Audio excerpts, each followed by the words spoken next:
Hi there, my name is Mr. Waffman, and today I'll be doing a what if about the what if of what if Deku was a ghost, part 3.5. I think this is.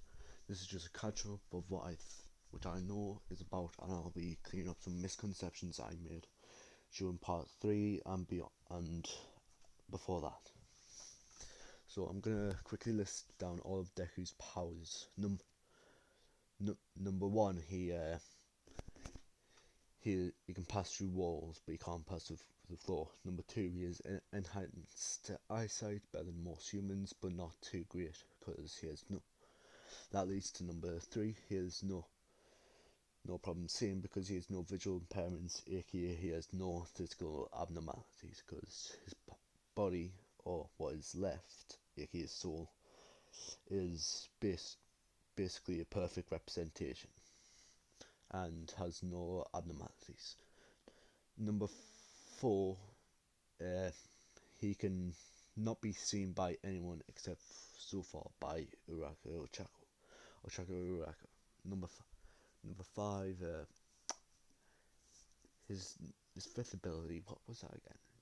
Well, that'll probably be revealed by in part four because he has another ability. So, anyways, let's get to it. Also, I'm gonna list down something that this what if no, or there won't be Uraka and Deku won't be a ship, so sorry about that. There is another one in mind, but probably won't be that big of a deal. It will probably just be a tiny bit of a side story, nowhere interfering with the main one, because I hate most shipping models. So now that's what um.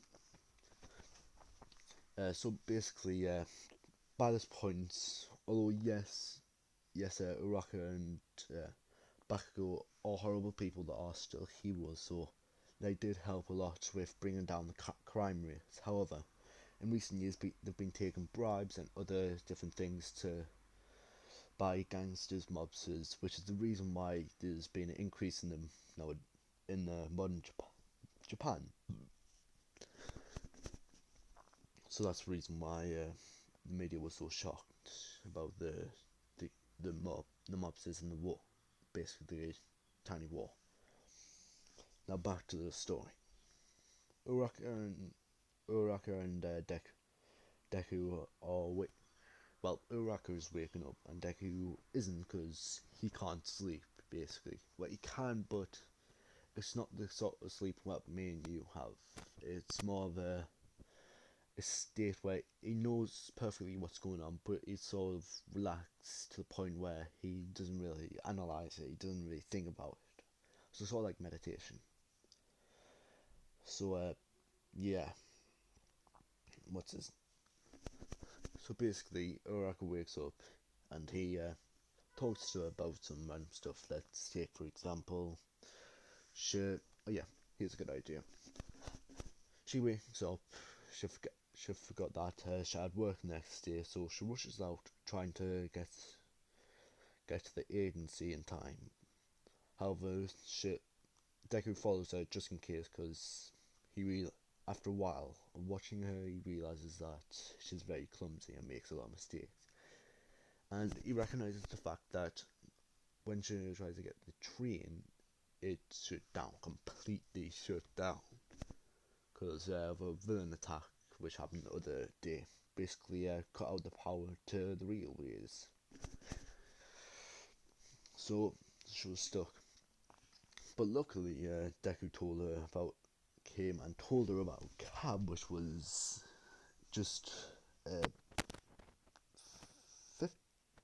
30 meters away. 30 meters away.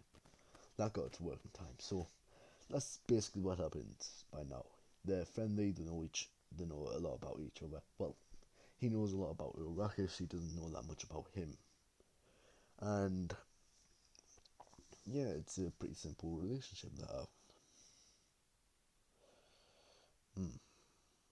Right. And I'll be introducing a new plot point here. And this will probably just roll and make terrible choices in the future, but I feel like it's something we need to take into consideration.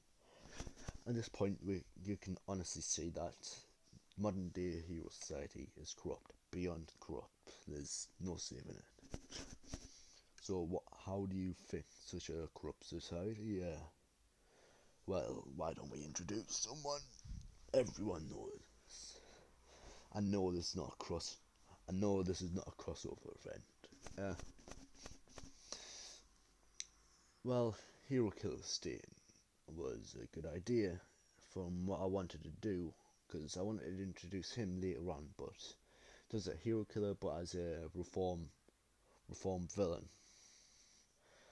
No, this is specifically gonna be Toga, Himiko Toga, the villain that sucks your blood, and let's just say everything that happens following the manga, because this is a big spoiler, but Himiko Toga's quirk evolves into not only her transforming into the person, but her also being able to use that quirk, shown by her using Ochako's quirk.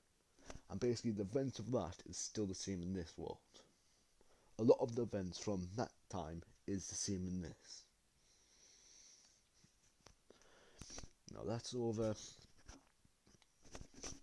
Basically, nowadays she's not that prevalent.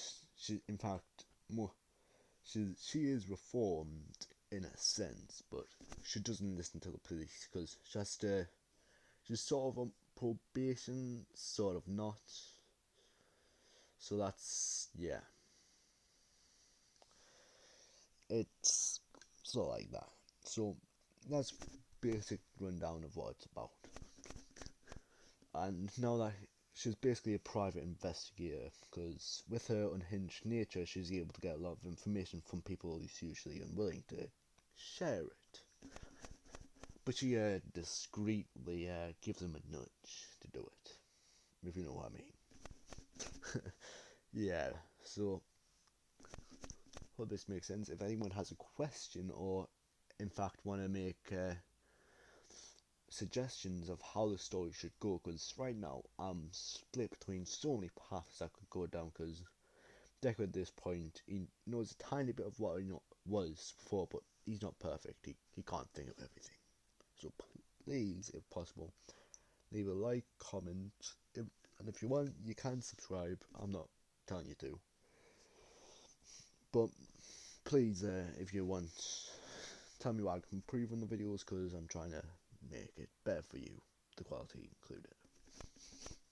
Now, have a wonderful 2020, and I hope you have a wonderful year, everyone. Because as we know, Cthulhu's outside, and it's still 2020, but +2. See ya. Bye.